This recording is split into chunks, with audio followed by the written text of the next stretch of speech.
దేవుని వాక్యమైన బైబిల్ నుండి గత వారములో ఒక సందేశాన్ని మనము ప్రారంభం చేసుకున్నాం. ఆ సందేశం పేరు భయము లేదా భయభక్తులు అనేటువంటి అంశం మీద. కాబట్టి ఆ మాటలు మనం గుర్తు చేసుకుంటూ మరొక అంశాలకు మనం వెళ్ళిపోదాం. సామెతల గ్రంథం 29వ అధ్యాయము 25వ వచనం. 29వ అధ్యాయము 25వ వచనంలో భయపడుట వలన మనుషులకు ఉరి వచ్చును, యెహోవా యందు నమ్మిక ఉంచువాడు సురక్షితముగా ఉండును. ప్రార్థన చేద్దాం. ప్రేమగల తండ్రి, పరిశుద్ధుడా, మహోన్నతుడా, నీ పాదములకు వందనాలు, స్తోత్రాలు, స్తుతులు చెల్లించుచు ఉన్నాం. కనికర సంపన్నుడవు, కృప చూపే దేవుడవు, నీ పాదముల చెంత సాగిలపడి స్తుతిస్తూ ఉన్నాం, స్తోత్రం చెల్లించుకుంటున్నాం. దేవా, ఈ దినము చదువుకున్న ఈ లేఖన భాగం దీవించి ఆశీర్వదించండి. మీరే మాతో మాట్లాడుతురమ్మని మీకు అప్పగించుకుంటూ దీనదాసుని మరుగుపరిచి విశ్వాసులకు, అవిశ్వాసులైన వారికి, అన్యజనులకు రక్షణ కలిగించే నీ మాటలు వినిపింపజేయమని జ్ఞాపకం చేసుకోమని ప్రభువైన యేసుక్రీస్తు పరిశుద్ధమైన నామంలో స్తోత్రం చెల్లించి ప్రార్థించి అడిగి వేడుకుంటున్నాము తండ్రి, ఆమేన్. ఈ మాటలు మనకు ధైర్యాన్ని ఇస్తాయి. విశేషించి మనం అందరం కూడా దేవుని పిల్లలం కాబట్టి ఎవరి యందు మనము నమ్మకం ఉంచాలనో, ఎవరి మీద మనము నమ్మకం ఉంచకూడదో ఆ సంగతులు మనకు దేవుని వాక్యం చెబుతూ ఉంది. మనుషులకు కాక, అమ్మ వినండి, మనుషులకు కాక దేవునికి మనము ఎక్కువగా భయపడు వారమై ఉండాలి. యెహోవా యందు నమ్మిక ఉంచువాడు సురక్షితముగా ఉంటాడు. యెహోవా యందు నమ్మకం ఉంచాలంతే, దేవుని యందు నమ్మకం ఉంచాలి. అప్పుడు మనము, మన కుటుంబము ఎలా ఉంటాము? సురక్షితంగా ఉంటాం. ఉన్నత స్థాయిలోకి దేవుడు తీసుకొని వెళ్తాడు. మనమందరం కూడా నెమ్మదిగా ఉంటాము అని గత వారమున జ్ఞాపకం చేశాం. భయపడుట వలన ఉరి వస్తుంది కాబట్టి భయపడాల్సిన అవసరం లేదు. భయపడాల్సిన అవసరం లేదు.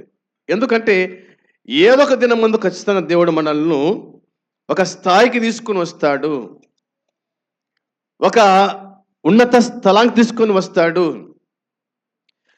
మరి అందరికంటే నిన్ను ఎక్కువగా గణపరిచేది దేవుడే కాబట్టి దేవుని యందు మనం ఏం చేయాలంటే నమ్మకము ఉంచాలంతే. దేవుని యందు మనము నమ్మకం ఉంచాలి. దేవా, నీవే నా సహాయకుడవు, నా పోషకుడవు, నా సంరక్షకుడు, ప్రతి విషయములో నీవే నాకు తోడై ఉన్న దేవుడు అనేటువంటి ఈ మాటను మనము జ్ఞాపకం చేసుకోవాలి. ఆ తర్వాత ఈ దినమందు మనము ఎవరికి భయపడవలెను, మనము ఎవరికి భయపడవలెను అనే ఈ అంశం మీద కొంత ధ్యానం చేద్దాం. పేతురు రాసిన మొదటి పత్రిక 2వ అధ్యాయము 17వ వచనం చదువుకుందాం. 2వ అధ్యాయము 17వ వచనం. అందరిని సన్మానించుడి, సహోదరులను ప్రేమించుడి, దేవునికి భయపడుడి, రాజును సన్మానించుడి. ఇక రాయబడిన మాట ఒకటి గుర్తుంచుకుందాం. 3వ మాట ఏమిటంటే దేవునికి భయపడుడి అనే మాట వ్రాయబడింది. ఎవరికి భయపడాలంట? మనము చెప్పాలి. ఎవరికి భయపడాలి? మనము దేవునికి భయపడదాం. మనుషులకు కాదు, జంతువులకు కాదు, ఇతర వ్యక్తులకు కాదు. మనమందరం కూడా భయపడాల్సింది కేవలము దేవునికి మాత్రమే. దేవునికి మాత్రమే మనము భయపడాలి అని వాక్యం చెబుతూ ఉంది. ప్రకటన గ్రంథము 14వ అధ్యాయము 7వ వచనం కూడా చూడాలి. ప్రకటన గ్రంథము 14వ అధ్యాయము 7వ వచనం చూడండి. అతడు మీరు దేవునికి భయపడి ఆయనను మహిమపరచుడి. ఆయన తీర్పు తీర్చు గడియ వచ్చును గనుక ఆకాశమును భూమిని సముద్రమును జలధారులను కలగజేసిన వానికి నమస్కారము చేయండి అని గొప్ప స్వరముతో చెప్పాను అని బైబిల్ చెబుతూ ఉంది. ప్రియమైన సోదరులారా, విశేషించి యవన బిడ్డలారా, దేవుని వాక్యం చెబుతున్న మాట గమనించదాం. మీరు దేవునికి భయపడండి అని ఉంది. వాళ్ళు ఏమనుకుంటారో, వీళ్ళేమనుకుంటారో, అవునా? వారితో వీరితో మనకేమీ పని లేదు. ముఖ్యంగా యవనస్తులు జ్ఞాపకం చేసుకోండి, దేవుడు ఏదొక దినమందు ఖచ్చితంగా మిమ్మల్ని హెచ్చిస్తాడు, మీకు తోడై ఉంటాడు, మిమ్మల్ని కాపాడుతారు. మీకు అన్ని విషయాల్లో, చదువులైతేనేమి, విద్యలైతేనేమి, ప్రతి విషయం ఉడక దేవుడు మీకు తోడై ఉంటాడు. ఆ సంగతి గుర్తుంచుకోవాలా. అయితే మనము చేయాల్సిన పని ఏమిటంటే దేవునికి భయపడండి అని వాక్యం చెబుతూ ఉంది. దేవునికి భయపడాలా, అది ప్రభువు చెప్పిన మాట. అంత మాత్రం కాకుండా ఏం రాయబడిందంటే, రెండవది ఆయనను ఘనపరచండి అని వాక్యం చెబుతూ ఉంది. ఒకటి దేవునికి భయపడుట, రెండవది ప్రభువును మనము ఘనపరిచేవారుగా ఉండాలి. నన్ను ఘనపరచు వారిని నేను ఘనపరుస్తానని చెప్పినాడు. కాబట్టి మనం దేవుని ఘనపరచాలి. అది ఏ విషయమైనా సరే, అవునా? అది ఏ విషయమైనా సరే, చదువు విషయంలోనే సరే, కుటుంబ విషయంలోనే సరే, ప్రతి విషయానికి మనము మొదటి స్థానాన్ని దేవునికి మనం ఇచ్చువారమై ఉండాలి. మొదటి స్థానం దేవునికి ఇవ్వాలి. ముందు దేవుని కనపరచాలి, దేవునికి భయపడాలి. ఆ తర్వాత దేవుడు మనల్ని ఘనపరుస్తాడు అనే మాట కనిపిస్తుంది. ఎందుకంటే ఆకాశము, భూమి, సముద్రము, జలధారులను కలగజేసిన వానికే మనము నమస్కారము చేయాలి, అనగా మన ఆరాధన ఆయనకే అనేది ఈ వచనము గుర్తు చేస్తూ ఉంది. రండి, ప్రసంగి గ్రంథం 12వ అధ్యాయము 13వ వచనం. ప్రసంగి గ్రంథం 12వ అధ్యాయము చదువుతారా? 13వ వచనం. ఇదంతయు విన్న తర్వాత తేలిన ఫలితార్థం ఇదే, దేవుని యందు భయభక్తులు కలిగి ఉండి ఆయన కట్టడలను అనుసరించి నడుచుచుండవలెనను. మానవ కోటికి ఇదియే విధి అన్నమాట వ్రాయబడింది. ప్రియమైన సోదరి సోదరులారా, జ్ఞాని అయిన ప్రసంగి పలికిన మాటలు, జ్ఞాని అయిన ప్రసంగి రాసిన మాటలు ఇవి. ఏమి రాశాడు తాను అంటే చూడండి, వచనము 9 వచనములో, ప్రసంగి జ్ఞాని అయి ఉండెను, అతడు జనులకు జ్ఞానం బోధించెను, అతడు ఆలోచించి సంగతులను పరిశీలించి అనేక సామెతలను అనుక్రమపరచెను. ప్రసంగి ఇంపైన మాటలు చెప్పుటకు పూనుకొనెను, సత్యమును గూర్చిన మాటలు యథార్థ భావముతో వ్రాయుటకు పూనుకొనెను అన్నమాట ఉంది. 11 వచనములో, జ్ఞానులు చెప్పు మాటలు, జ్ఞానము చెప్పు మాటలు చక్కగా కూర్చబడి ఉన్నవి, అవి ఒక కాపరి వలన అంగీకరింపబడినట్లు ఉన్నవి అనే మాట వ్రాయబడింది. ఏదేమైనా ఇవన్నీ చూడగా అనే మాట, అనగా 1వ అధ్యాయం నుంచి చివరి వరకు చూడగా మనకు తెలియని ఫలితార్థం ఏంటంటే, దేవుని యందు భయభక్తులు కలిగి ఉండి ఆయన కట్టడలను అనుసరించి నడుచుకొనవలెను అనే మాట వ్రాయబడింది. భయభక్తులు కలిగి ఉండండి, భక్తి కలిగి ఉండండి, ఇదే మానవ కోటికి విధి అనే సంగతి వాక్యం చెబుతుంది. కాబట్టి ఆ ప్రకారంగా మనము భయభక్తులు కలిగి ఉండేవారుగా ఉండాలి. 85వ కీర్తన 9వ చరణం కూడా, 85వ కీర్తన 9వ చరణం కూడా మనం గమనించుదాం. మన దేశములో మహిమ నివసించున్నట్లు ఆయన రక్షణ ఆయనకు భయపడు వారికి సమీపముగా ఉన్నది అని ఉంది. ఆయన రక్షణ ఆయనకు భయపడు వారికి సమీపంగా ఉందంట. రక్షణ అంటే ఎవరు? ప్రభు అయిన యేసుక్రీస్తు. అవునా? రక్షకుడు ఎవరికి సమీపంగా ఉంటాడంట? ఆయనకు భయపడు వారికి సమీపంగా ఉంటాడు. రక్షకుడైన వాడు ప్రభు అయిన యేసుక్రీస్తు, ఆయన సమీపంగా ఉంటాడు. ఇశ్రాయేలును కాపాడు దేవుడు సమీపంగా ఉంటాడు. అబ్రహామునకు సమీపంగా ఉన్నాడు, ఆదామునకు సమీపంగా ఉన్నాడు. తన్ను ప్రార్థించే వారికి, తన సన్నిధిని ప్రేమించే వారికి, తనకు భయపడు వారికి ఆయన సమీపంగా ఉండేటువంటి దేవుడు అనే సంగతి లేఖనం మనకు గుర్తు చేస్తూ ఉంది. కాబట్టి ఆయన మనకు సమీపంగా ఉంటాడు. ఆయన మనకు సమీపంగా ఉన్నట్టుగా ఏ దేవుడు ఏ జనమునకు సమీపంగా లేడు అని కూడా వాక్యమే జ్ఞాపకం చేస్తుంది. కాబట్టి ఆయన సమీపంగా ఉన్నాడు అనే సంగతి జ్ఞాపకం చేసుకుందాం. సామెతల గ్రంథంలోని మాట చూడండి ఒకసారి. 10వ అధ్యాయము 27వ వచనం. సామెతల గ్రంథం 10వ అధ్యాయము 27వ వచనం. యెహోవా యందు భయభక్తులు కలిగి ఉండుట దీర్ఘాయువునకు కారణం, భక్తినుల ఆయుష్ తక్కువై పోవును అని వాక్యంలో రాయబడింది. యెహోవా యందు భయభక్తులు కలిగి ఉండుట దీర్ఘాయువునకు కారణము అంట. దీర్ఘాయువునకు కారణం అంటే దీర్ఘాయును కారణము, దీర్ఘకాలం జీవిస్తారని అర్థం. మరి వృక్షాలు అవి కొన్ని వందల సంవత్సరాలు బతుకుతున్నాయి అనగా దేవుడే వాటిని బతికిస్తున్నాడు. ఆ విధంగా దేవుడు మనకు దీర్ఘాయువును అనుగ్రహిస్తాడు, దీర్ఘకాలం బతికట్టు చేస్తాడు అనే మాట ఇందులో మనము చూస్తాం. ఇది మనము దేవునికి భయపడవలెను. దేవునికి భయపడు వారికి ఆయన తోడై ఉంటాడు, ఆయన కాపులై ఉంటాడు అనే సంగతి లేఖనాలు గుర్తు చేస్తున్నాయి. ఇక 4వదిగా మనం ఆలోచన చేస్తే, ప్రేమగల దేవునికి భయపడటమా? ఆయన ప్రేమగలవాడు, ఆయన ప్రేమిస్తున్నాడు మనల్ని. అయితే మనం దేవునికి భయపడాలనా అంటే అవును, భయపడాల్సిందే. దేవునికి మనము భయపడాల్సిందే. భయపడకపోతే ఎట్లా?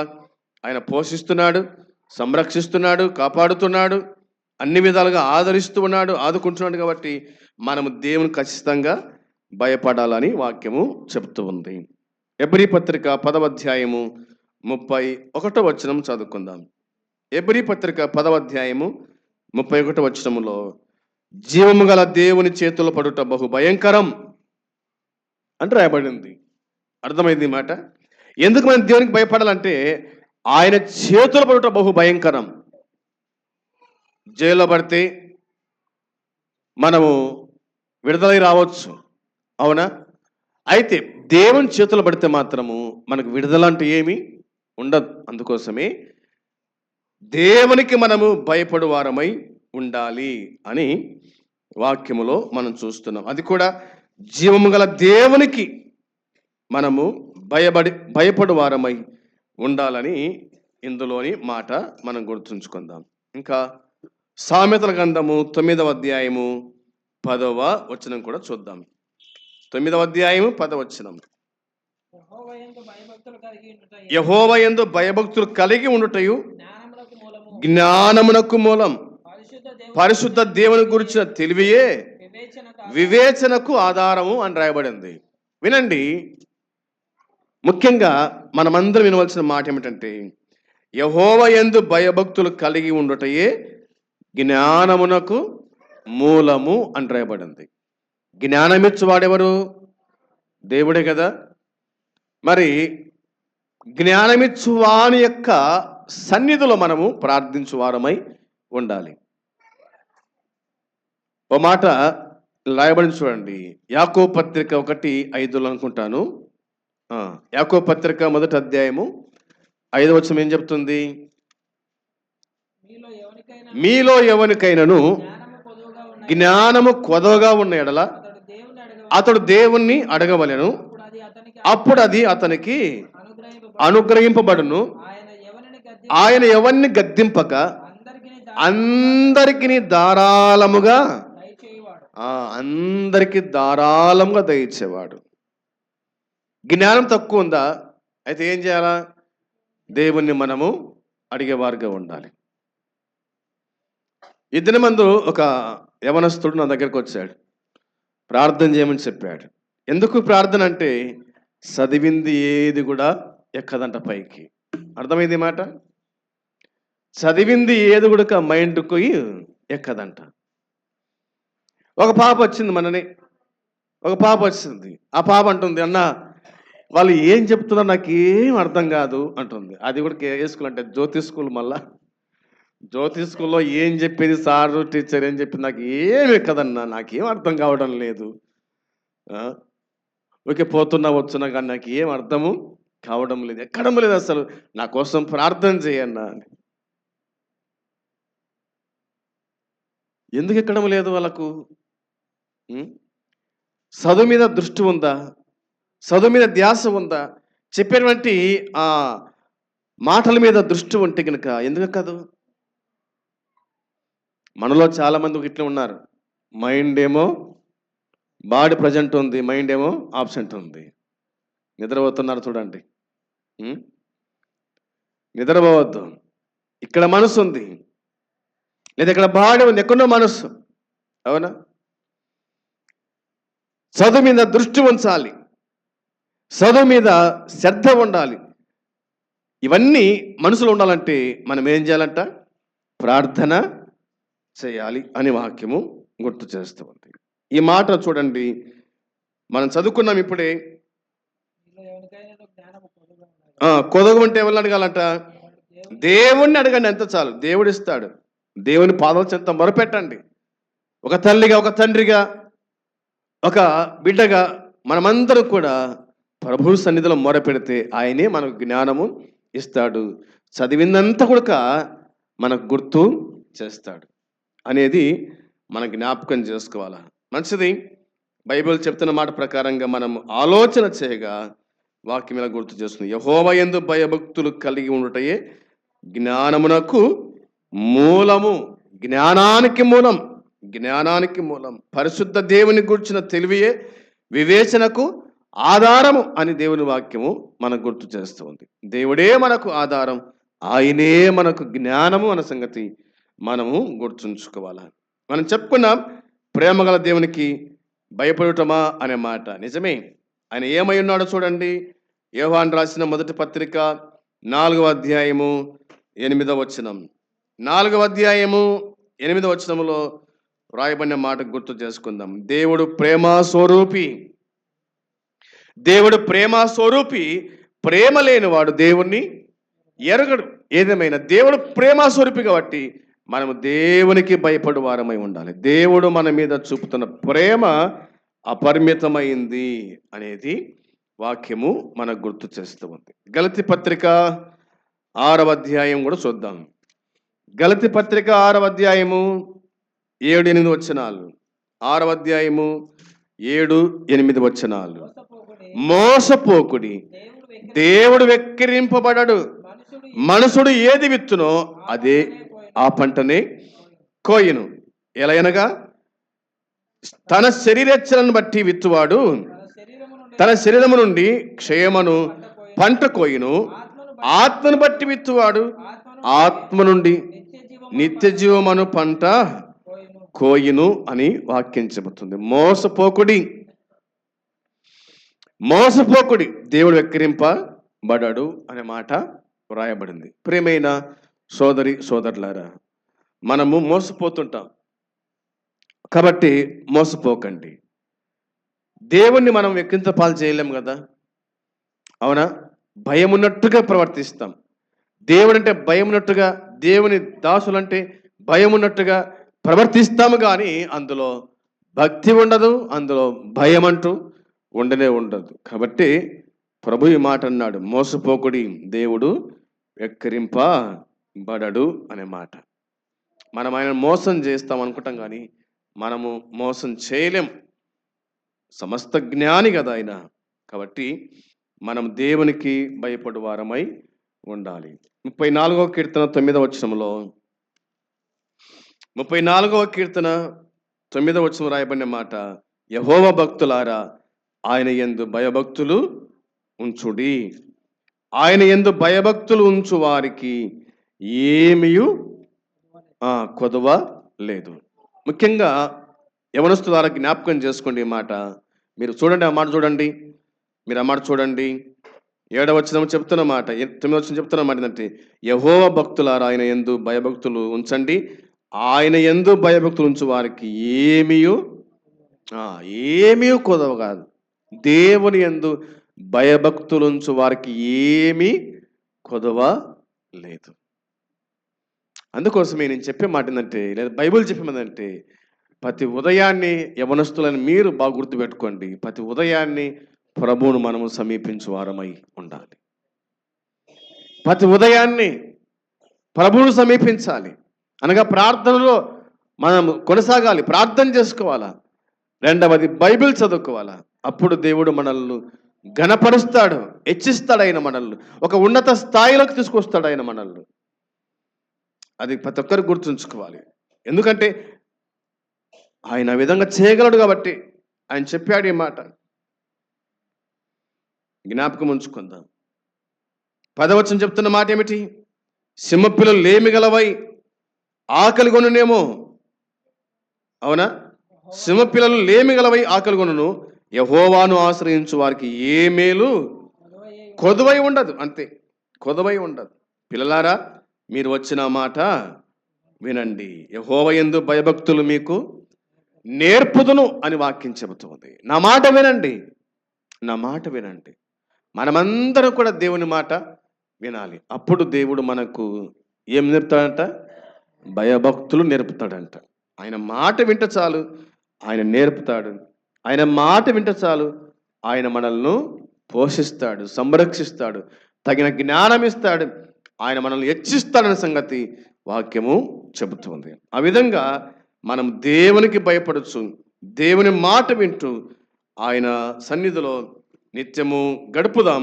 ప్రభువు మనకు సహాయం చేస్తాడు. అట్టి కృప దేవుడు మనకు అనుగ్రహించును గాక. ఆమేన్. ప్రార్థన చేసుకుందాం. ప్రేమగల తండ్రి, పరిశుద్ధుడైన దేవ, మీ పాదములకు వందనాలు, స్తోత్రాలు, స్తుతులు చెల్లించుకుంటున్నాం. కరుణించి కనికరించి మరొక నూతన దినం మీరు మాకు అనుగ్రహించినందుకై స్తోత్రాలు తండ్రి. ఈ దినమందు, ఈ సమయమందు నీ మందిరములో ప్రవేశించి నీ వాక్యాన్ని వినే కృపా ధన్యత మీరు మాకు ఇచ్చినందుకై స్తోత్రాలు, స్తుతులు చెల్లించుకుంటున్నాం. వాక్యానుసారంగా జీవించుటకు నీ కృప దయచేసి కరుణించి కనికరించండి, మీ కాపుదల దయచేయండి. విశేషించి యవన బిడ్డలను దీవించి ఆశీర్వదించండి, వారిని ధైర్యపరచమని ప్రార్థన జ్ఞాపకం చేసుకోండి. నీ బిడ్డలుగా నీ సన్నిధిలో జీవించుటకు నీ కృపానుగ్రహించి దర్శించమని మీకు అప్పగించుకుంటూ మా ప్రభువు అయిన యేసుక్రీస్తు పరిశుద్ధమైన నామంలో ప్రార్థించి అడిగి వేడుకుంటున్నాము తండ్రి. ఆమేన్. పరలోకమందున తండ్రి ప్రేమ, ప్రభువు అయిన యేసుక్రీస్తు కృపయు, పరిశుద్ధాత్మ అన్యోన్య సహవాసం సన్నిధి చేరవచ్చిన మనకు సకల పరిశుద్ధులకు ఇప్పుడు ఎల్లప్పుడు సదాకాలము తోడై ఉండునుగాక. ఆమేన్. అందరికి వందనాలు. మంచిది.